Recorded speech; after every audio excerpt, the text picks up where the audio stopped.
two main kinds of inference questions: must be true and most strongly supported. For must be true questions, you want to look for connections in the stimulus. If nothing jumps out in the answer choices, use process of elimination. And if you see multiple conditionals, diagram. You ID these questions with particular phrases in the question stems. Must be true, logically follows, properly inferred. You're looking for 100% certainty. And when you're in doubt, gravitate towards more moderate language that's more likely to have been guaranteed by the stimulus than more extreme language would be. Most strongly supported questions, on the other hand, have the phrase typically most strongly supported in the question stem. So again, you tell the difference. Must be true questions are asking for 100% certainty. On the other hand, most strongly supported questions are asking for something that's incredibly likely to be true, but not necessarily 100% guaranteed. I think of it as very likely to be true, maybe 90% likelihood of success or support or higher than that. Most people don't properly understand necessary assumption questions. They're actually a very specific kind of must be true question, and we can see this with the keywords in the question stems that allow us to identify necessary assumption questions. We have the words depends upon, requires, assumes, presupposes, etc. The approach for these questions is to negate each answer choice. The correct answer choice, when negated, will destroy the argument's validity. Now here's one of the differences between must be true and necessary assumption. Must be true questions can sometimes be formal logic. They can be fact sets, not arguments. Necessary assumption questions, on the other hand, are always informal logic and always involve arguments, and they're more often looking for something that is unstated in the stimulus. You identify sufficient assumption questions with key words and phrases in the question stem. Phrases like follows logically if assumed, properly inferred if assumed, properly drawn if assumed. Also, words like allows and enables. You approach these questions by guaranteeing the conclusion's validity 100% by linking the evidence with conclusion. This can often be done in a very formal logic way. There are certain formulas and patterns in sufficient assumption correct answer choices such that you can actually predict the correct answer. I have some links on how to do this below this video if you'd like to find out more. Most students have a lot of difficulty telling the difference between necessary assumption and sufficient assumption questions when telling the difference is as simple as looking at keywords and phrases in the question stem. Necessary assumption questions have words and phrases synonymous with necessity, like requires, and sufficient assumption questions have words and phrases in the question stem that are synonymous with sufficiency, like if and allows. It's the key word and phrase in the question stem, often a verb. Necessary assumption questions are looking for something that must be true for the argument to work, but doesn't necessarily have to guarantee the argument. Negation works. You're looking for more moderate language. Sufficient assumptions, on the other hand, don't necessarily have to be true, but if they're true, they guarantee the conclusion 100%. These are often formal logic, so you can diagram, and it doesn't matter how extreme the language is, as long as it gets the job done. For strengthening questions, you're looking for new information that makes the conclusion more likely to be valid. So you're looking to support the argument by bridging the gap between the evidence and conclusion. Question stem words and phrases are synonymous with strengthen, like justify and support. Some common ways to strengthen an argument are to deny alternative possibilities and explanations, to promote the evidence's relevance to the conclusion, to support the evidence's validity, if it's based on a study or a survey, and to, of course, just provide additional evidence. Now, strengthening questions open the door to new information. The correct answer can contain information not mentioned in the stimulus, because the phrase if true in the question stem allows new information in the answer choices. One thing that often trips up students is telling the difference between strengthened and sufficient assumption. And the difference is that sufficient assumption guarantees 100%, whereas strengthened just helps, but does not necessarily guarantee the argument. For weakened questions, we're looking to make the conclusion less likely to be valid. So we want to weaken the argument by widening the gap between evidence and conclusion. We identify weakened questions with certain keywords and phrases in the question stem, words that are synonymous with weaken, like undermine, cast doubt, call into question. And the techniques we use are the following. We're typically looking to promote alternative possibilities and explanations, which makes the stated one less likely. We want to deny or weaken the evidence's relevance to the conclusion. If the argument's based upon a study or a survey, we attack the validity of that study or survey, and we can also simply provide additional evidence to attack the conclusion. Remember that we open the door to new information not mentioned in the stimulus, because the if true phrase in the question stem opens the door to new information. LSAT has been remarkably creative with the wide variety of ways they ask flaw questions.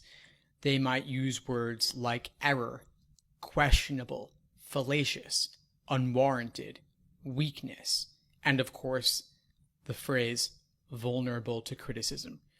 Regardless of how they ask it, the question is the same. They want us to identify the mistake in the method of reasoning in the stimulus.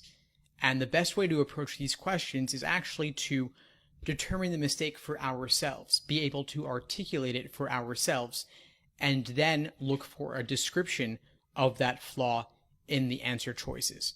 Now, there are a wide variety of flaws out there. Some of them are classic logical fallacies. However, there are also flaws that are unique to the argument's situation itself, where the argument is simply failing to consider something. A lot of students get tripped up when solving weakened questions because they think they have to destroy the argument 100%. In reality, weakened questions are simply asking you to make the conclusion less likely given the evidence, to undermine or hurt the argument, not necessarily to destroy it altogether. Flaw questions, on the other hand, are asking you to identify a problem that already exists with the argument rather than actually asking you to provide new info to harm the argument. So weakened questions open the door to new information.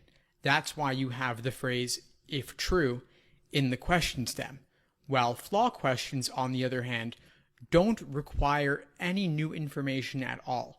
That's why you can actually often predict the correct answer because it relates to something already contained within the argument itself. Parallel reasoning questions are pretty simple to identify just because they're so long. You are reading 6 stimuli for the benefit of one correct answer. In the question stem, you have words like pattern, parallel, similar, similar logical structure. These are some examples of different question stems that you might see. The approach is fairly simple. You want to determine the method of reasoning, principle, or the flaw in the stimulus, form an abstracted or generalized version of that method of reasoning, and look for the same in the answer choices. If there are multiple conditional statements, you might consider creating a formal logic diagram. If these questions are later in the section, given that they're more time-consuming, you might save them for last. But if they're earlier in the section, they're likely to have a simpler method of reasoning or flaw, so just keep that in mind. Conclusion, main point, and complete the argument questions are all pretty much asking for the same thing. Occasionally you'll find that complete the argument questions are asking you for evidence or something else to fill in the blank, but regardless, your approach is pretty much going to be the same, and it requires that you be really solid on your evidence and conclusion indicator words, understanding the different parts of the argument and the role that they play. So take the time to understand which statements are supporting others, and then search the answer choices for the one that describes the argument's ultimate purpose. Why did the author say this? What are they hoping to convince you of? If they could only keep one sentence, what would that be? That's what you're looking for, and you'll notice that has a certain resonance with main idea in reading comprehension. Resolve the paradox questions will ask you to explain a seemingly confusing or impossible situation. They'll use words like paradox, discrepancy, inconsistency, contradiction, etc. These are all, of course, only apparent discrepancies because it is possible for both of these seemingly impossible situations or mutually exclusive facts to be true. They're looking for us to explain this situation. So we're looking to point out a way for everything in the stimulus to be true at the same time. I like to think of these as variations on flaw questions because someone looking at a seeming paradox would say, these things cannot both be true. These multiple seemingly inconsistent facts cannot both be true, but we point out some possibility or explanation that person had not previously considered that shows how those things could actually be true all at the same time. For point-at-issue questions, you're looking for an answer choice where both parties express an opinion on the given choice and those opinions differ. So one person would have to say yes to the given answer choice, the other person would say no to that answer choice. Wrong answer choices will often have one person expressing an opinion on the answer choice and the other person expressing no opinion at all. Another thing to look for is that person B, the second person, will also directly disagree or contradict whatever came immediately before. So a lot of times you want to look at the end of person A's statement and the beginning of person B's statement, and that's where the disagreement will lie. Role of statement questions are one of those more abstract question types that require us to identify different parts of the argument in the stimulus to determine how a given statement fits in. I would recommend approaching these by analyzing the argument, finding the conclusion, then looking for the evidence. Then you take your given statement in the question stem and see what role it plays. Is it evidence? Is it conclusion? Is it a subsidiary conclusion? Is it a counter premise? It could be any one of these things, but you've got to understand the argument as a whole in order to understand the role that a given statement plays. As an exercise, analyze all the answer choices for their abstract language and look up the definitions of any words or phrases you don't understand. Method of reasoning questions are another one of those more abstract question types that require us to determine how the author goes about making their argument. So keywords or phrases in the question stem, of course, include methods of reasoning, argument proceeds by, so-and-so responds by, or someone employs certain strategies or techniques. So we want to determine the type of evidence used to support the argument's conclusion. Again, how does the author go about making their argument? Do they use a study or a survey? Do they make an argument by analogy?